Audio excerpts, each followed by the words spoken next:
Mariing pinabulaanan ni TV host comedian Vice Ganda ang kumakalat na Facebook post na nagsasabing siya ang nagbigay ng reaksyon tungkol sa pagkakaaresto ni dating Pangulong Rodrigo Duterte.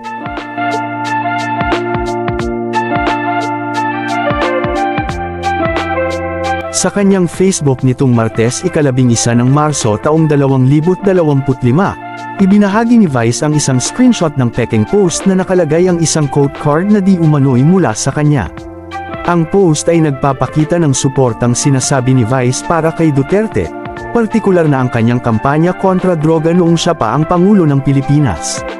Sa peking post, nakasaad ang mga sumusunod na pahayag na tinukoy na mula kay Vice.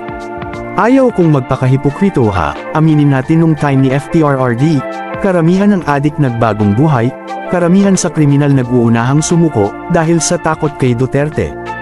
Confident kayong lumabas sa gabi dahil alam niyong yung mga kriminal at masasamang loob na bawasan na. Kung hindi si Duterte yung namuno ng pandemic, lahat tayo, patay. Lahat ng pondo ng gobyernong ginamit ni Duterte maitawid lang tayo sa pandemic. Agad na tinanggap ni Vice ang peking post at nagbigay ng pahayag sa kanyang social media accounts, kabilang na ang Facebook. Pinayuhan niya ang publiko na huwag magpapaniwala sa mga peking impormasyon na kumakalat online, lalo na kung wala naman ito sa kanyang mga opisyal na social media accounts.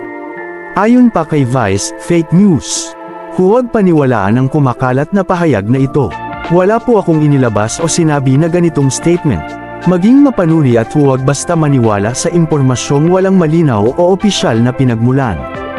Police report, pagkakaaresto ni Duterte dahil sa crimes against humanity.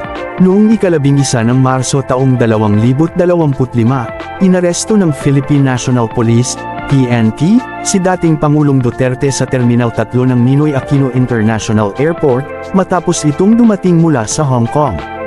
Kasama niyang umuwi ang kanyang common law wife na si Hanilet Avancenia at kanilang anak na si Kitty Duterte. Ang pagkakaaresto ay alinsunod sa isang arrest warrant na inilabas ng International Criminal Court, ICC, kaugnay ng mga krimen laban sa sangkatauhan na ginawa umano ni Duterte habang siya ay nakaupong Pangulo mula 2016 hanggang 2022.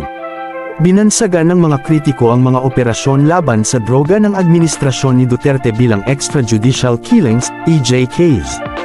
Ayon sa Philippine Drug Enforcement Agency, PDEA, 6,229 na katao ang namatay sa mga anti-drug operations mula 2016 hanggang 2022.